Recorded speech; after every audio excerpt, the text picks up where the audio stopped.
Assalamualaikum warahmatullahi wabarakatuh. Waalaikumsalam. Terima kasih rekan-rekan wartawan. Hari ini kami akan menyampaikan keberatan dari klien kami. Saya Idasril dari kantor hukum Sahabatku dan Partner, dan rekan-rekan ada Marcos, ada Ismail Paralegal, ada Max, ada Habib Hamid, Baris, dan ada juga Pak Ramlan dan Direktur CP Arif Lutfi Zulaika. Ya, jadi kami diberi kuasa oleh 3 perusahaan, satu PT Cemerlang Abadi Nusa, CP Berdikari, dan CP Arif Lutfi Zulaika. Apa sih itu sebenarnya permasalahannya? Nah, permasalahannya ini, klien kami ini ikut lelang proyek di pemerintahan Provinsi Sumatera Selatan.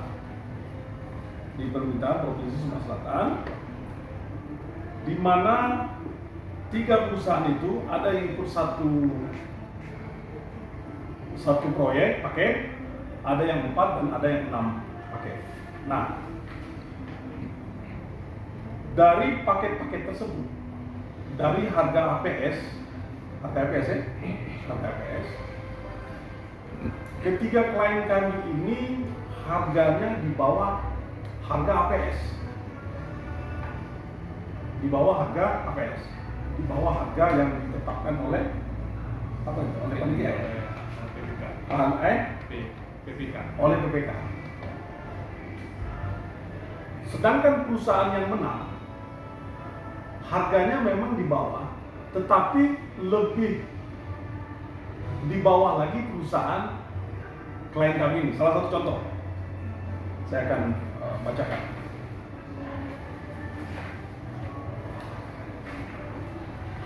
Salah satu contoh itu di PT mana apa ya, Tep?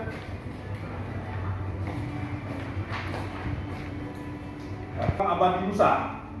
Ini nilai penawarannya itu 18.575.611.299.16. 18 miliar. Harga APS-nya 19.575. Sedangkan pemenang itu 19.382. Jadi kami hitung tuh hampir 800 juta. Ada perbedaan. Tapi kalah. Gugur.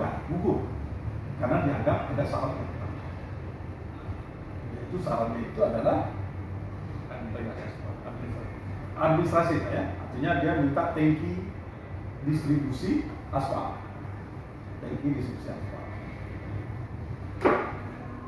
Padahal itu tanpa dilakukan verifikasi.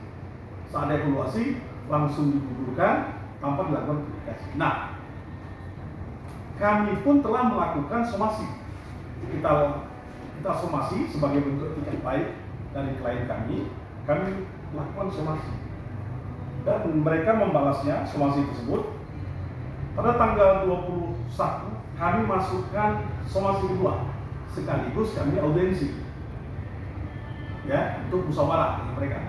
Tanggal 22 jam 10 kami diterima. Jam 10 kami diterima untuk audiensi itu, dan dihadirin oleh ada Polda 1, Polda 3 ya, 4 dan 6, serta ada dari biro-biro hukum dan inspektor. Nah, kami juga sampaikan keberatan itu, tetapi jawaban mereka pun tidak memenuhi apa yang menjadi keberatan dari klien kami, sehingga klien kami punya ketetapan untuk meneruskan ini ke ranah pengadilan, yaitu melakukan gugatan perbuatan melawan hukum. Kenapa kami bukan ke petun, bukan secara administrasi, bukan keputusannya yang kita gugat itu? Kan itu yang menjadi pertanyaan. Karena klien kami menduga bahwa proyek ini sebenarnya sudah dikondisikan. Dugaan ya, ini dugaan. Dikondisikan. Satu itu. Yang kedua, bahwa proyek ini juga sebenarnya ya hanya menjadi semacam ya sudah menjadi pembagian-pembagian, tapi ini dugaan ya, dugaan, tapi ini yang akan kita buktikan nanti di pengadilan nanti tentang perbuatan ini. Ini ya.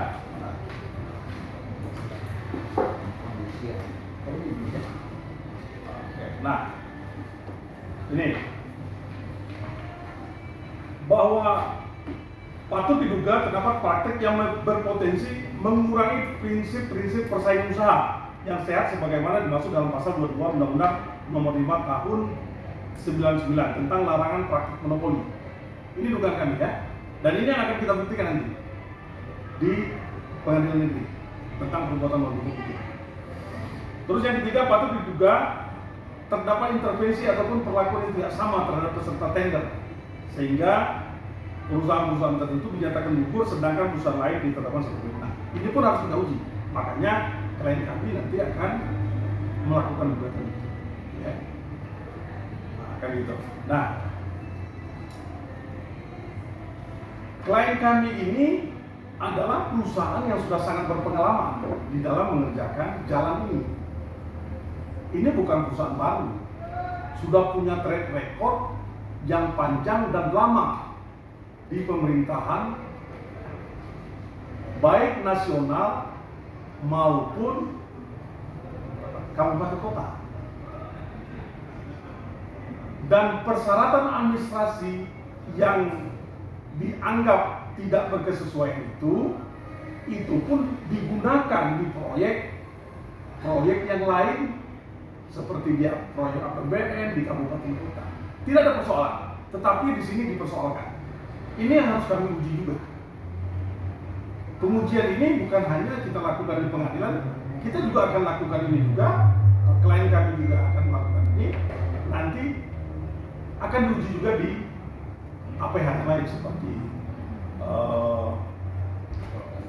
Kortas Tipikor ya, terus menyampaikan laporan kepada KPK, menyampaikan laporan kepada Korps Pemberantasan Tindak Pidana Korupsi Polri, terus ke Jaksa Agung Muda Tindak Pidana Khusus dan Khusus, ya komisi ya. Nah, inilah yang akan kita lakukan ujian.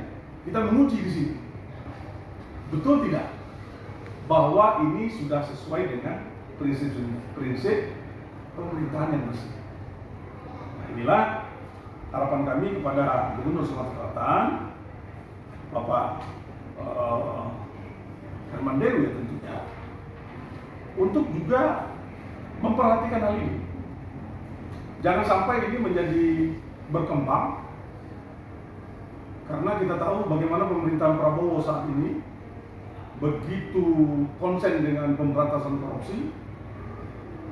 Kita tidak ingin daerah kita juga menjadi daerah yang dianggap tidak menjalankan pemerintahan yang bersih. Maka dari itu harapan kami Bapak Gubernur juga bisa melakukan evaluasi, bila perlu nanti membatalkan bila dianggap ada dugaan perbuatan melawan hukum, ya, dugaan yang kami sampaikan tadi. Kami rasa itu dari kami. Ada teman? Baik, terima kasih. Benar kami menunjuk pada rekan wakil kami dalam proses memperjelas dulu masalah yang kami hadapi. Sebagaimana disampaikan tadi, hampir 11 paket yang diikuti oleh rekan-rekan dari BT Can, CPPTKI dan CPANZ. Semuanya dikumpulkan pada poin yang sama, walaupun kondisi tawaran kami jauh lebih baik dari yang kita sebelumnya. pada kesempatan ini kami berupaya untuk menguji itu apakah yang dilakukan oleh Bocah sudah fair atau tidak. Kita melalui kuasa hukum, kami berharap ini akan terang-terang sehingga tidak ada yang saling disalahkan dan akan jelas duduk masalahnya yang pada akhirnya akan membawa hukum. Dan ini juga diharapkan juga jadi pembelajaran kita sama-sama ke depan. Jangan sampai hal-hal seperti ini juga terus-menerus berlanjut. Kalau ternyata salah ya, kalau ternyata benar ya alam. Namun ini bagian dari niat kami untuk berjuang, niat kami untuk sebenarnya ingin sama-sama membangun provinsi Sumatera Selatan. Mungkin itu dari kami. Terus lain, baik. Menambahkan sedikit, kami dari hukum sahabatku, partner. Jadi dalam proses pelelangan itu saya pelajari dan saya mendapatkan info dari klien bahwa proyek ini berjalannya ada hal-hal yang improsedural. Dugaan ini improsedural, dugaan ya, prediksi kita ya. Kenapa? Ada hal-hal dianggap di sini administrasi dan pelanggaran hukum yang dilakukan oleh diduga dilakukan oleh pihak yang terlibat dalam lelangan kontrak tersebut. Kenapa? Sekarang kita berpikir proyek ini dengan harga pagu terendah di antara para peserta lelang yang mendekati harga pagu dimenangkan. Harusnya pemerintah daerah berhemat. Kenapa? Proyek yang digugurkan ini juga kontraktornya adalah kontraktor yang secara pekerjaan sudah profesional, termasuk kategori spesialis. Kalau saya tanya dengan Pak Rombak dan Pak Freddy tadi, bahwa sudah puluhan tahun berkecimpung dan termasuk kategori memiliki peralatan perlengkapan bahan baku terlengkap, bisa diuji kelengkapan dengan para pemenang. Kalau saya sedikit ada dugaan, patut diduga pihak daripada APH untuk bisa terjun mengkaji ini, termasuk inspektor dari Pemda sendiri harus mengecek kenapa harga tinggi, sedangkan biasanya lelang ini harga mesti berharga yang terendah dan wajar, karena daerah harus berhemat. Kalau perusahaan ini perusahaan baru, ya mungkin dikhawatirkan dan ragu. Kalau perusahaan sudah 20 tahun lebih mempunyai, sudah biasa membangun jalan skala nasional, kabupaten kota, seluruh provinsi, di seluruh daerah, kira ya apakah salah administrasi ini? Apakah memang patut diduga indikasi untuk meloloskan dan memenangkan sesuatu di antara para peserta lelang?